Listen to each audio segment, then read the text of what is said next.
সম্প্রতি সামাজিক যোগাযোগ মাধ্যম ফেসবুকে আওয়ামী লীগের সাধারণ সম্পাদক এবং সাবেক সড়ক পরিবহন ও সেতু মন্ত্রী ওবায়দুল কাদেরের শয্যাশায়ী অবস্থার ছবিসহ একটি ফটোকার্ড প্রচার করে দাবি করা হচ্ছে তিনি হাসপাতালে ভর্তি রয়েছেন এবং দেশবাসীর কাছে দোয়া চেয়েছেন।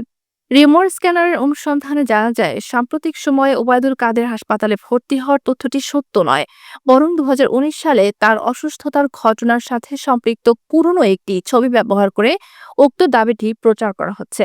এ বিষয়ে অনুসন্ধানে দেশীয় ও আন্তর্জাতিক কোনো সংবাদ মাধ্যম কিংবা সংশ্লিষ্ট নির্ভরযোগ্য কোনো সূত্রে ওবায়দুল কাদেরের হাসপাতালে ভর্তি কিংবা দেশবাসীর কাছে দোয়া চাওয়ার বিষয়ে কোনো তথ্য পাওয়া যায়নি। পরবর্তীতে দাবিটির সাথে প্রচারিত ছবিটি রিভার্স ইমেজ সার্চ করে ২০১৯ সালের ৩রা মার্চ বেসরকারি টেলিভিশন চ্যানেল যুগান্তরের ওয়েবসাইটে কাদের কাদের বলে ডাকতেই চোখের পাতা নড়ে উঠল। শীর্ষক শিরোনামে প্রকাশিত একটি প্রতিবেদন খুঁজে পাওয়া যায়। উক্ত প্রতিবেদনে ব্যবহৃত ছবির সাথে আলোচিত ফটোকার্ডে ব্যবহৃত ছবিটি হুবহু মিল খুঁজে পাওয়া যায়। প্রতিবেদনটি থেকে জানা যায় সে সময় হৃদরোগে আক্রান্ত হয় ওবায়দুল কাদেরকে বঙ্গবন্ধু শেখ মুজিব মেডিকেল বিশ্ববিদ্যালয়ে ভর্তি করা হয়েছিল। পরবর্তীতে উন্নত চিকিৎসা গ্রহণ করে সুস্থ হয়ে ফিরেও এসেছিলেন তিনি। অর্থাৎ এই ছবিটি সাম্প্রতিক সময়ের।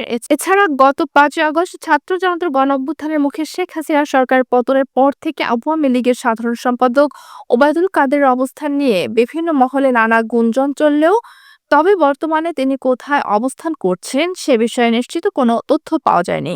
সরকারের পতনের পর আওয়ামী লীগের অন্যান্য কেন্দ্রীয় নেতারা বিভিন্ন সময়ে গণমাধ্যমে বক্তব্য দিলেও ওবায়দুল কাদেরকে এখনো পর্যন্ত কোনো বিবৃতি বা মন্তব্য দিতে দেখা যায়নি।